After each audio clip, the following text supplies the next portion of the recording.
Rain poured over the city that night, tapping softly against the tall glass windows of the hospital. Inside the dimly lit corridor, Evelyn sat motionless on a steel bench, her hands trembling as she clutched the medical file to her chest. Every word written inside those pages felt like a dagger. Diagnoses, costs, treatments, all pointing to one terrifying truth.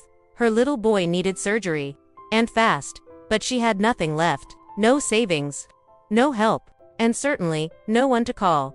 The nurse placed a hand on her shoulder, her eyes kind but hesitant. "Ma'am, if you can't arrange payment soon, the hospital board will—" She didn't finish. She didn't need to. Evelyn just nodded, blinking back tears. She had promised herself years ago that she would never go back to him. Not after what he said. Not after the humiliation of being called a gold digger in front of an entire boardroom.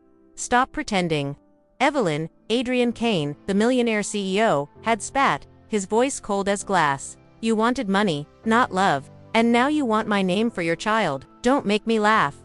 That night, she had walked away with nothing but the child growing inside her.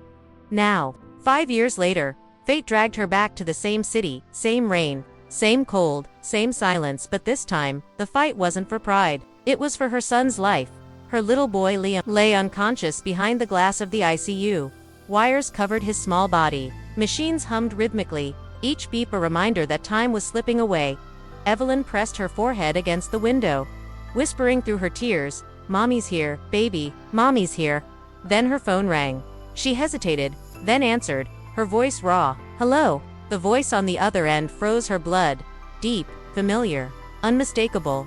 "Evelyn." She didn't respond. She couldn't? "Where are you?" Adrian's tone had softened, but there was still steel in it. "Your name came up in a hospital record I reviewed. What's going on?" Her throat tightened. She didn't want pity. Not from him. "Don't come here," she said quickly, wiping her tears. "This is none of your business." But he had already hung up. Minutes later, the sound of heavy footsteps echoed down the hallway. The hospital lights flickered across the polished floor as Adrian Kane appeared, sharp suit, rain-soaked hair, the same cold, unreadable face.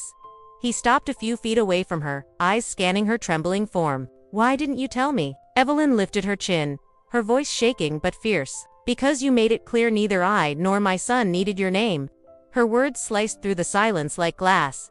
Adrian's gaze shifted past her, to the small figure inside the ICU. His breath caught. His child had the same dark hair, the same faint dimple on his left cheek. His world suddenly tilted. For the first time in years, Adrian felt powerless, and for Evelyn, the pain she had buried deep came crashing back. Two hearts, once broken by pride, now stood face to face, united again by the one truth they couldn't deny. The boy between them was theirs.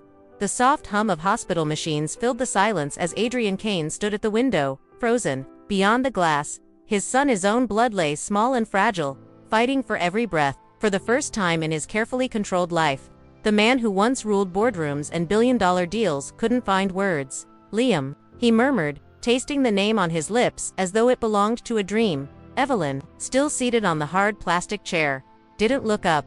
"You have no right to say his name," she said quietly, her voice trembling but firm. "You lost that right the day you called me a liar." Adrian exhaled, running a hand through his hair. "Evelyn, I know." She stood, her eyes blazing with years of pain. "You don't get to explain. You don't get to show up 5 years later and pretend you care. You wanted me gone, remember?" Her words hit harder than any accusation ever thrown his way in business. Adrian Kane, who could silence a room with a single glance, was utterly undone by the woman standing in front of him. He took a hesitant step closer. "I made a mistake. I was angry, confused. The timing, the investors, the rumors." She cut him off. "Rumors you started believing before you even asked me the truth." Tears welled in her eyes. "Do you have any idea what it's like to raise a child alone? To hold him when he cries for a father he's never met? To watch him draw pictures of you without even knowing your face?" Adrian's throat tightened. "I didn't know," he whispered. Evelyn laughed bitterly. "You didn't want to know." Silence settled between them, heavy and suffocating. The only sound was the faint beep of the heart monitor behind the glass.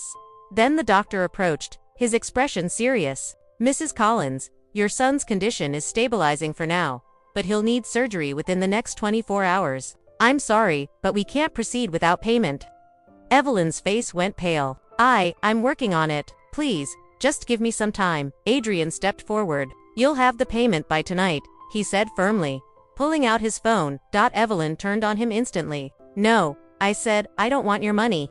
He stared at her, disbelief flickering in his eyes. "This isn't about money. It's about saving his life." She swallowed hard, pain and pride clashing inside her. "And what happens after that, Adrian? You think writing a check makes you a father?" Her voice broke, and she looked away, unable to stop the tears. Adrian's hand clenched at his side. He wanted to argue, to say he was sorry, to make her believe him, but deep down, he knew she was right. He had walked away once, and nothing he said could erase that hours past. Evelyn refused to leave her son's bedside. Adrian, unable to walk away again, stayed outside the ICU, leaning against the cold wall, lost in thought. Every now and then, he glanced through the window, watching Evelyn's hand stroke their boy's hair gently as she hummed lullabies he didn't know existed. When dawn finally broke, the golden light crept across the floor, illuminating the exhaustion on both their faces. The surgeon arrived, and without a word, Adrian signed the consent forms. Evelyn looked up sharply. "You had no right," he interrupted softly. "I had every right. He's our son." Her lips parted in shock, but the truth in his eyes made her fall silent. As Liam was wheeled into surgery, Evelyn's knees buckled. Adrian caught her before she hit the ground. For a long moment, they stayed like that, two broken souls holding each other, the weight of years of regret pressing down on them. "I never wanted to hurt you," he whispered against her hair. "I just didn't know how to believe in love again." Tears slipped down her cheeks. "You didn't have to believe in love, Adrian. You just had to believe in me." And in that quiet hospital corridor, for the first time in 5 years, he finally did. When the surgeon returned hours later, his face held the faintest smile. "The operation was a success. Your son's going to be fine." Evelyn gasped, covering her mouth as tears of relief spilled over. Adrian closed his eyes, a breath he didn't realize he'd been holding escaping from his chest. For the first time in his life, the man who had everything finally understood what it meant to be afraid of losing something that truly mattered. And as they entered the recovery room, Adrian knelt beside Liam's bed, taking the boy's small hand in his. "Hey buddy," he said softly, his voice breaking. It's your dad." Liam's eyelids fluttered weakly, and a faint smile appeared. "Daddy." Adrian's heart shattered completely. "Yeah, son, I'm here now." Evelyn turned away, tears streaming freely, knowing that, though the scars of the past still lingered, something in that hospital room had changed forever. The soft rhythm of Liam's breathing filled the recovery room. Monitors blinked quietly, their glow painting soft shadows across the pale hospital walls. Evelyn sat beside the bed, her fingers laced through her son's, refusing to let go. After years of fighting alone, the sight of him sleeping peacefully was all she'd ever wanted. And yet, across the room, Adrian was still there. He hadn't left once. Not when the nurses came, not even when the night dragged on. The powerful, untouchable millionaire CEO now looked like a man who'd lost everything, and was terrified of losing again. Evelyn finally broke the silence. "You can go home now, Adrian. You don't have to stay." His eyes, weary but steady, met hers. "I'm not leaving him again, or you." Her chest tightened. "You don't get to say that after what you did." "I know," he said quietly, "but I'll spend every day proving that I mean it." Evelyn's lips trembled. She wanted to believe him. She wanted to forget the nights she cried herself to sleep, the birthdays Liam spent asking about a father he'd never met, but part of her still feared he'd disappear again once the guilt faded. Liam stirred slightly, pulling their attention back to him. His small hand reached toward Adrian. "Daddy." Adrian's throat tightened. He moved closer, sitting beside the bed. "Yeah, I'm right here, champ." The boy's eyes fluttered open, soft and innocent. "You came back." Adrian's breath caught. "I should never have left." Evelyn turned away, tears falling silently. The moment was too fragile to interrupt, too sacred to ruin with words.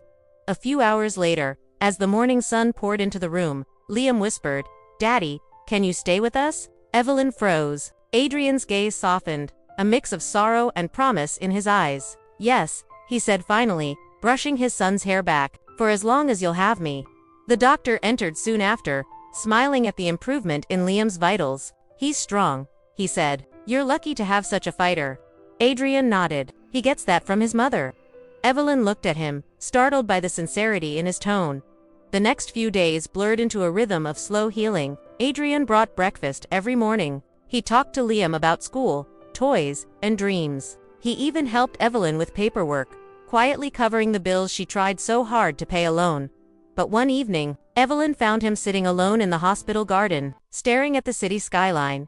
"You don't have to keep trying so hard," she said softly. Taking a seat beside him, he smiled faintly. "I'm not trying, Evelyn. I'm learning what to be the man you believed I could be." Her heart trembled. "And if I can't forgive you, then I'll still stay," he said simply, "because I'm not here for forgiveness. I'm here for my family." The sincerity in his voice was something she hadn't heard in years. No boardroom charm, no polished speech, just raw truth. For a long moment, neither spoke. The garden lights flickered gently, and the distant hum of city life faded beneath the calm of the night. Then, quietly, Evelyn reached out and placed her hand over his. "Liam deserves to know the real you, not the man who ran away."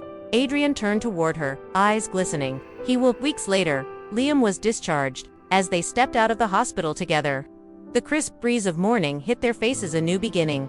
Liam tugged Adrian's sleeve. "Daddy, can we go get pancakes?" Adrian chuckled, scooping him up. "Anything you want, little man." Evelyn watched them, her chest tight with emotion. It wasn't forgiveness yet, but it was the first step. That night, as Liam fell asleep in her arms, she whispered, "You really love him, don't you?" Adrian nodded, his voice breaking. "He's the best thing I've ever done without even knowing it." She looked at him, searching his face for the man she once loved, and saw him there again. The arrogance was gone, replaced with something real. The pain of the past didn't vanish overnight, but standing together beside their son, the distance between them slowly began to fade. For the first time in 5 long years, Evelyn didn't feel alone, and Adrian Kane, the man who once believed power could replace love, realized that the only legacy worth leaving behind was the family he almost lost. Sometimes, life gives us a second chance, not to change the past, but to finally make things right. Adrian thought love made him weak, but in that hospital room, he discovered the true strength it takes to stay. Evelyn fought alone, believing she didn't need him, but love, as she learned, doesn't always end when trust breaks. It hides in the quiet moments, waiting for courage to bring it back to life. If this story touched your heart, don't forget to like, share, and subscribe for more emotional tales of love, loss, and redemption. Because sometimes, the greatest stories are not about perfect people, but about imperfect hearts finding their way home again.